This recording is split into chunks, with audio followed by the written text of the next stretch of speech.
Movie के start होते ही हम देखते हैं क्रिश्चियन और एना की शादी हो जाती है और ये दोनों घूमने के लिए पेरिस जाते हैं।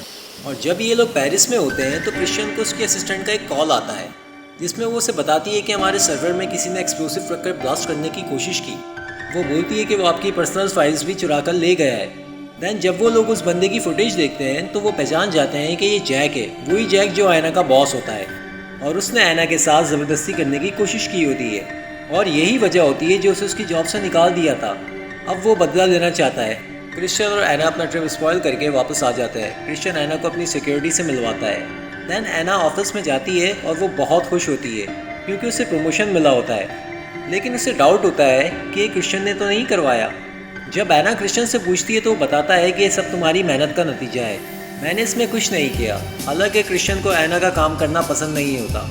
वो चाहता है कि एना उसके साथ काम करे और वो कंपनी भी आखिरकार क्रिश्चियन की ही होती है, लेकिन एना अपने दम पर कुछ करना चाहती है। ये सब सुनकर क्रिश्चियन को बहुत खुशी होती है। अब एना के ऑफिस के बाद क्रिश्चियन एना को एक न्यू हाउस दिखाने लेकर जाता है और जो कि बहुत खूबसूरत होता है, लेकिन वो उसे और रेनोवेट करवाना चाहता है। इसलिए वो एक इंटीरियर डिज़ाइनर को हायर करता है और वो डिज़ाइनर लेडी उसके साथ फ्लर्ट करने की कोशिश करती है। तभी क्रिश्चियन को एक कॉल आता है और वो वहाँ से चला जाता है। देन एना उससे बोलती है कि तुम मेरे हस्बैंड से ज़रा दूर रहो, मैं जानती हूँ कि तुम्हारा काम बहुत अच्छा है, इसलिए क्रिश्चियन ने तुम्हें हायर किया है। अगर तुम ये काम करना चाहती हो तो मेरे हस्बैंड से दूर रहना। और देन वो ऐसा ही करती है, वो क्रिश्चियन से दूर रहती है। अब वापसी में एना कार ड्राइव करती है तो कोई एसयूवी कार उनका पीछा कर रही होती है, लेकिन एना गाड़ी बहुत तेज़ चलाकर उस एसयूवी कार को पीछे छोड़ देती है। अब ये लोग जब घर पर उस गाड़ी का फुटेज देखते हैं तो उसमें कोई लेडी होती है, ना कि जैक। क्रिश्चियन अपनी सिक्योरिटी से जैक के बारे में और इन्फॉर्मेशन निकलवाने को बोलता है। दैन क्रिश्चियन को एक मीटिंग में न्यूयॉर्क जाना होता है।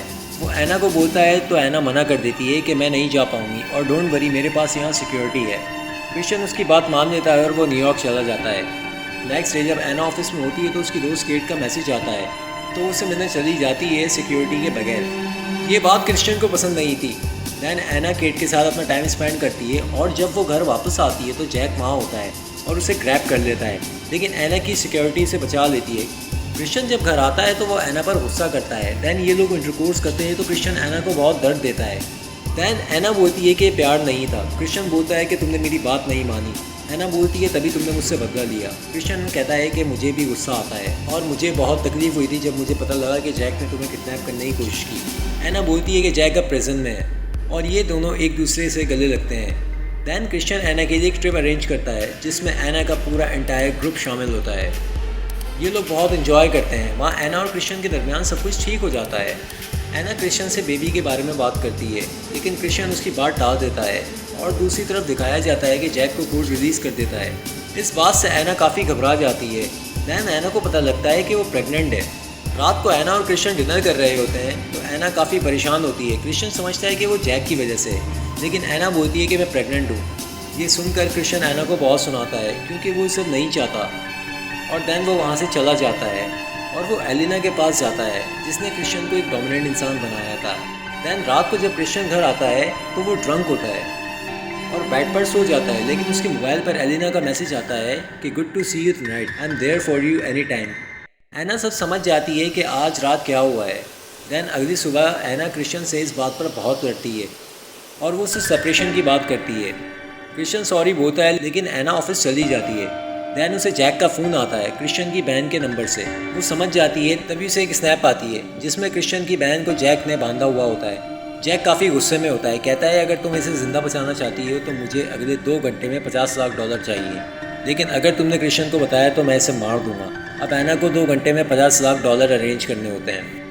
दैन एना सिक्योरिटी से बचकर बैंक जाती है और चेक कैश करवाती है, लेकिन ये बहुत बड़ा अमाउंट होता है। तभी बैंक मैनेजर क्रिश्चियन को कॉल करता है। क्रिश्चियन समझता है कि एना उसे छोड़कर जा रही है। थोड़ी देर बाद उसे पता लगता है कि उसकी सिस्टर का कुछ पता नहीं लग रहा।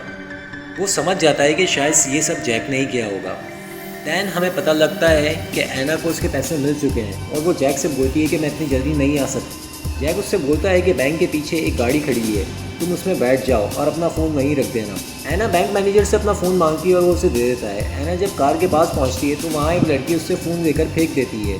एना का फ़ोन उसके बैग में ही होता है। क्रिश्चियन उसे ट्रेस कर रहा होता है। एना जैक के पास पहुंचती है तो उसे पैसे दे देती है, लेकिन जैक को उस पर बहुत गुस्सा होता है। कि तुमने मेरी पूरी ज़िंदगी तबाह कर दी। फिर जैक एना को बहुत मारता है, लेकिन तभी वहाँ पर क्रिश्चियन और पुलिस आ जाते हैं और जैक को अरेस्ट कर लेते हैं। एना हॉस्पिटल में होती है। दैन जब उसे होश आता है तो वो अपने बेबी का पूछती है। क्रिश्चियन बोलता है कि वो ठीक है और मुझे तुम और हमारा बेबी चाहिए। मैं बहुत डर गया था और मैं तुम्हें किसी के साथ शेयर नहीं करना चाहता। एना बोलती है कि मैं हमेशा तुम्हारी ही रहूँगी। दैन एना ठीक होकर घर आ जाती है और ये इन दोनों के दरमियान सब कुछ ठीक हो जाता है। हालांकि अब जैक प्रिजन में है, लेकिन लोग जैक और क्रिश्चियन के बारे में काफ़ी बातें करने लगते हैं। तभी क्रिश्चियन को पता लग जैक और क्रिश्चियन बचपन में एक ही फोस्टर फैमिली के पास थे। फोस्टर फैमिली उन्हें कहा जाता है जो अनाथ बच्चों को कुछ वक्त के लिए अपने पास रखते हैं। और जैक को यही लगता था कि आज जिस जगह पर क्रिश्चियन है वहाँ वो होता। क्रिश्चियन एना को बोलता है कि अगर मुझे मेरी मॉम अडॉप्ट ना करती तो मैं भी शायद जैक की जगह पर होता। एना बोलती है कि नहीं, तुम जहाँ भी होते, जैसे भी होते, बहुत अच्छे होते और एक बेहतर इंसान होते, क्योंकि तुम एक अच्छे इंसान हो। क्रिश्चियन को ये सुनकर बहुत खुशी होती है कि उसकी वाइफ उसे समझती है। नेक्स्ट डे क्रिश्चियन अपनी रियल मॉम की कब्र पर जाता है और वहाँ पर एक बुके रखता है। हालांकि वो यहाँ पर आज से पहले कभी नहीं आया, लेकिन अब क्रिश्चियन ने सबको माफ़ कर दिया है। कुछ टाइम बाद दिखाया जाता है कि क्रिश्चियन और एना का एक बेटा है और एना अगेन प्रेग्नेंट है और ये दोनों एक बहुत ही अच्छी ज़िंदगी गुजार रहे होते हैं। और इसी के साथ साथ ये मूवी यहाँ पर एंड हो जाती है।